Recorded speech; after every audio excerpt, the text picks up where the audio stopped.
So today we'll discuss on the steps of nursing process. Here we'll discuss on the first step, that is the assessment step.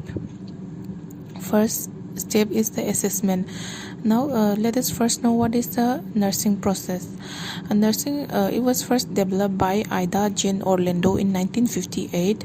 The nursing process definition according to the American Nurses Association, it is given like this: the nursing process is a critical thinking process that professional nurses use to apply the best available evidence to caregiving and promoting the human functions and responses to the health and illness. So it is a nursing process is the critical thinking process that helps the nurses, the nursing staffs or the nursing students to use and apply the best available evidence to support the caregiving and promoting human functions, to promote the health of the patient or to give the care to the patient. These nurses will give the care by doing the critical thinking here, and it will also see the responses to the health and illness. So this is the definition which is given by the American Nurses Association in 2010. In the steps of nursing process, we have the first step is the assessment, next step is the nursing diagnosis, third step is the planning, fourth step is the implementation, and the fifth step is the evaluation. So the assessment step, it is the first step and involves the use of critical thinking skills for data collection. It is of two types, subjective and objective. So assessment is the first step which involves the here it will use the critical thinking skills for doing the data collection. Here the nurse will do the collection of the data and the assessment will be done. And then this assessment can be done in two types, that is a subjective type and objective type. So that we'll discuss later.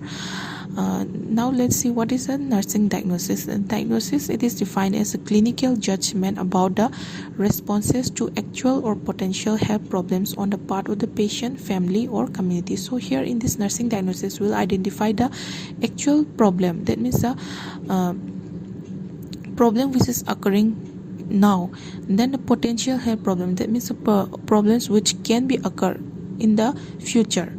So here in this nursing diagnosis, we'll develop a clinical judgment, we'll develop a statement about the health problem of the patient regarding the patient, his family or the community. Then the third step is the planning. Here goals and outcomes are formulated that directly impact the patient care based on the evidence-based practices. So here in the planning, we will plan our goals. That means what goals have to be achieved at the end of the nursing process, that we have to do the planning here. Then we also have to identify the outcomes. That means whether our goals is whether our goals will be able to make it or not until the end of the nursing process. The outcome which we can make out of the planning, that we have to also we have to formulate here in this planning step. Then next, fourth step is the implementation. It is a step which involves the action and actual carrying out of the nursing interventions outlined in the plan of care. So here in this implementation, the nursing procedure or the various nursing actions or steps that we have to follow according to the plan of care, we have to do in here. Then the fifth step and the last step is the evaluation. This final step of nursing process is essential to evaluate the patient's outcomes. Here we have to see, in the evaluation, we have to see whether the goals which have been planned earlier in the planning have been met or not, whether the patient outcome has been met or not. The first step is the nursing assessment. It is the first step of the nursing process.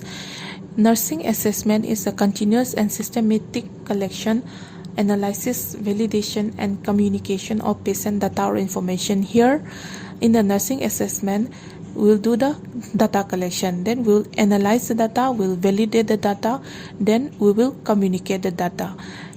or patient information. It is a systematic and continuous process of collection, organization, validation, and documentation of data. So here first we'll collect, then organize, then validate, and then we have to do the documentation of the data that we have collected. There are various types of nursing assessment. 4 types of nursing assessment are identified here. The first type is the comprehensive initial assessment. It is initial means at the beginning, so it is carried out shortly after the patient admission. So just after the patient is admitted in the hospital, the comprehensive initial assessment will be done. Initial patient assessment will be done at the time of admission. Then second type is a focus assessment. Here in the focus, the nurses collects data about a specific health problem that has already been identified.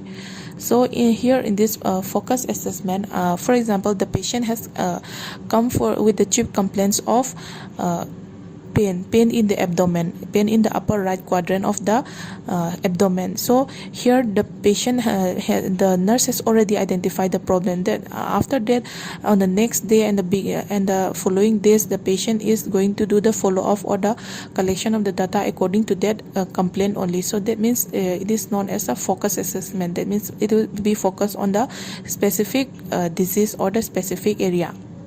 Then the third one is the emergency assessment. Emergency assessment, it is a quick and specific assessment done in acute conditions to identify the life-threatening problems. So here in this emergency assessment, we'll do the in the life-threatening conditions only. So here, for example, doing the ABCs, that means checking the airway, breathing, and circulation of the patient in a patient who is admitted in the emergency ward. Checking the airway is also a type of the emergency assessment. Then fourth one is the time-lapse nursing assessment. Time-lapse, that means after a short period, after intervals of time. It is performed to compare a patient's current health status to baseline data obtained earlier. So that means on the day of admission, the patient has a specific problem. After that, on day 3, again on day 5, and again on day 7, like this, the patient will be assessed. The patient's health condition will be assessed and it will be compared with the earlier findings, and see whether the condition of the patient is progressive or deteriorative. Then next is the type of data. The type of data that the nurses will be collecting. There are 2 types of data: subjective data and objective data. Subjective data simply means what the patient will be saying to us. Objective data means what we can measure and what we can observe. So subjective data are information obtained from the patient's point of view, including the feelings, perception, and concerns obtained by the interview. So that means, for example, in the subjective data, we can say that it is a subjective data when the patient complains of having the fever. When the patient is verbally saying that he is having fever, that means it will come under the subjective data. Then next is the objective data. These are measurable and observable data that can be seen, heard, felt, or measured by someone other than the person experiencing them. For example, elevated body temperature reading. That means after we have taken the temperature of the patient, we can see that after we have measured the temperature, we can say that the patient is having the fever. So after doing the after measuring from the reliable source only, we can identify that whether the patient is having the fever or not. That will come under the objective data that can be seen, felt, heard, or observable or measurable. Another example is skin that is moist, that we can observe by looking. Then a refusal to look or eat the food, so that is also comes under the objective data. Here difference between the subjective and objective data in detail is given. First, subjective data is also known as the covert data or the symptoms. Objective data is also known as the signs. Then objective data is the data which is directly or indirectly observed through the measurement. Then subjective data is the data elicited and verified by the client. Then sources of objective data are observations and physical assessment, then client records, observations made by the family or significant others. These are the sources. Then in the subjective data, the sources are maybe patient or patient family members or patient record and other records. Then in the method of obtaining objective data can be obtained by doing the observation and physical examination only. Then the subjective data is collected by doing the patient interview.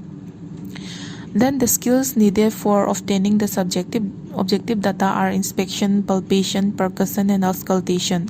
Then the skills needed to obtain the subjective data are interview and therapeutic communication skills, empathy, listening skills, like this. These are the skills. Then verification of objective data can be done by observation, detection, testing, or measured against an accepted standard. Then subjective data can be verified by it cannot be measured or verified, but it can only be described by the person experiencing it.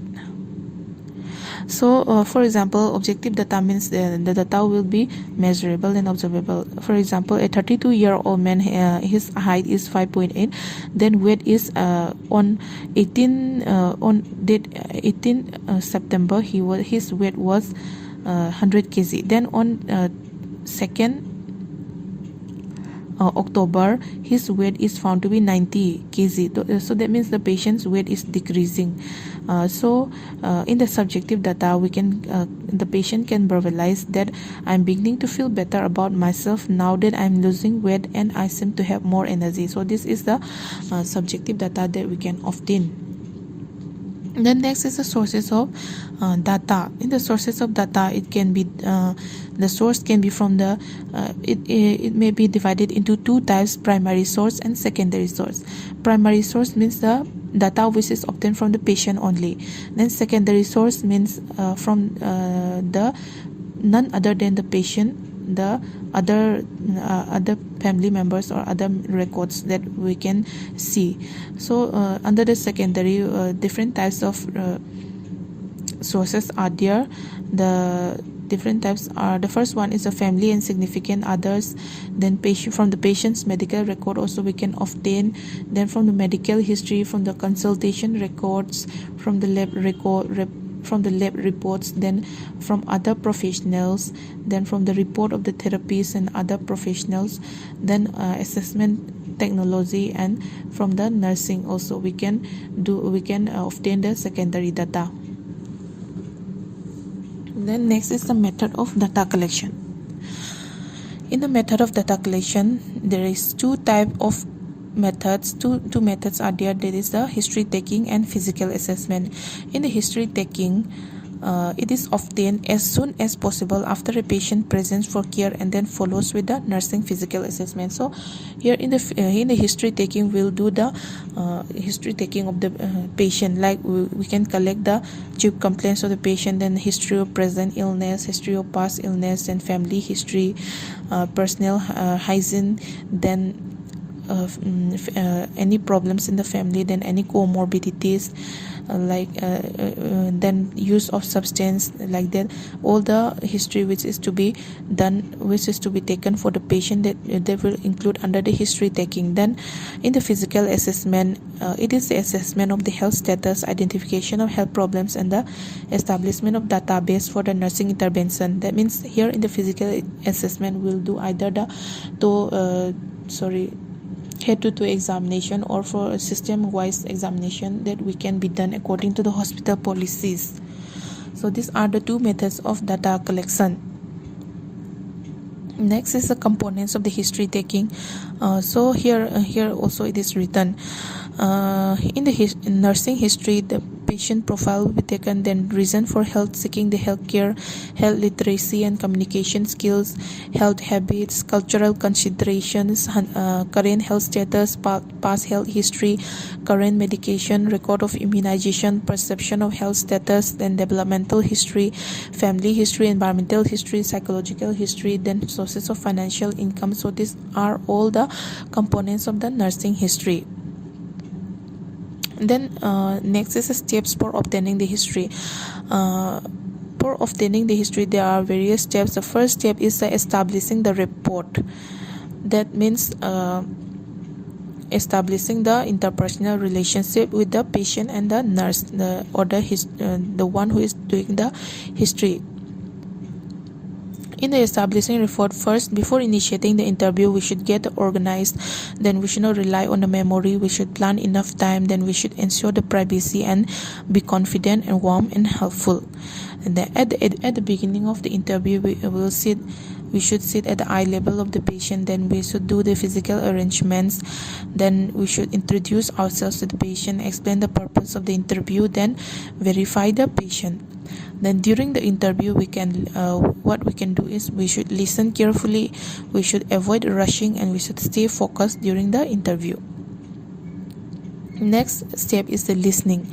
In the listening step, we should listen actively. We should note the body languages. We should use the short supplemental phrases only. Then we should be calm and patient and avoid interruption. Next is the skills for asking the questions. While asking the question, what skills we can use? We should use a patient language that the patient can understand. So language should also be noted. Then ask about the patient's chief issue first. It should be done in a hierarchical order. While collecting the history, we should always start from the from the chief issues. Then after that we can do the family history and all. After that we can continue. Then next, point the questions to gain the specific information about the signs and symptoms. Then we should also use open-ended questions and avoid closed-ended questions while asking the patient. Then while doing the observation during the interview, we should note the general appearance of the patient. Also, we should carefully assess and observe the areas connected to the verbal complaints. Next is the termination of the interview. While doing the termination, we should give a warning shortly before ending the conversation. Then we should ask the patient to summarize the important points. We should end the interview on a positive note and ask if anything is left. Then we should also allow the patient to actively participate and respect his decisions in the plan of care. So these are the steps for obtaining the history. Next is the physical assessment. The purpose of the physical assessment is to assess the health status, identification of health problems, and establish the database for nursing interventions. It involves the examination of all the body systems in a systematic manner, commonly using a head-to-toe format or body system-wise assessment. In the physical assessment, 4 basic methods are used, that is inspection, palpation, percussion, and auscultation. Inspection is a process of deliberate, purposeful observation in a systematic manner. So inspection is just the observation. Then palpation is using of sense of touch to assess the skin temperature, turgor, texture, and moisture, as well as vibrations within the body. Percussion is the act of striking one object against another to produce a specific sound to identify the presence of air, liquids, or solids.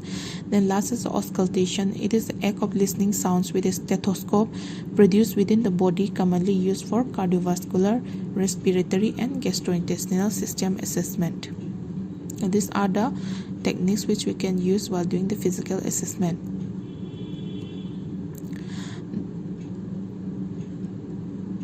Then organization of data. There are 2 models used for the organization of patient data. They are the Gordon's framework and the Maslow's hierarchy of human needs. Under the Gordon's framework, it identifies the 11 functional health patterns and organizes the patient data within their patterns.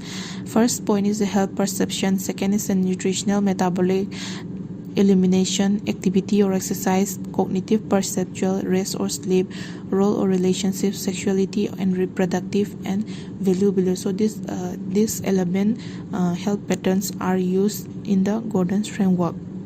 And in the Maslow hierarchy, we all know the physiological needs, safety and security needs, self-esteem needs, self-actualization needs. These are the Maslow's needs. These two are the framework, or these are the concept that we can use to organize the data. Then after organizing the data, there is a validation of the data is done. In the data need to be verified when there are discrepancies. Data also need the verification if they lack the objectivity or suspicious. So if there is any doubt on the validation while doing the assessment, if there is any data which is found to be abnormal, that we have to validate, we have to verify whether it is true or not before the documentation. Then last is the documentation of data. It allows the communication among the healthcare professionals. So here in the documentation, suppose after taking the temperature, if the temperature is not documented in the TPR chart, then another healthcare professional may ask whether the patient is having the fever or not. So if it is not documented properly, then it will provide a gap among the healthcare professionals. So it will so by documenting the findings or the assessment, we can allow the communication among the healthcare professional also. Then next is the guidelines to be followed during the documentation. The guidelines to be followed are that the data should be reported in the written form. So it should be always in the written form. Then do not document the unsure findings. The unsure findings should not be documented. First, we have to verify. Then data should be written legibly. That means it should be written in a systematic manner by using the correct vocabulary and correct grammar.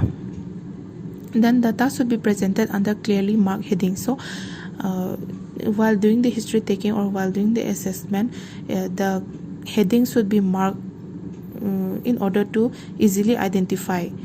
Then subjective data should be recorded using the patient own words. That means it should be the patient's verbal complaint should be put under quotation marks. Then always be specific. So we should not explain the unnecessary points. We should always come to the specific problem. Then maintain privacy and confidentiality of patient data. The patient data should be done. Confidentiality of the patient data should be done.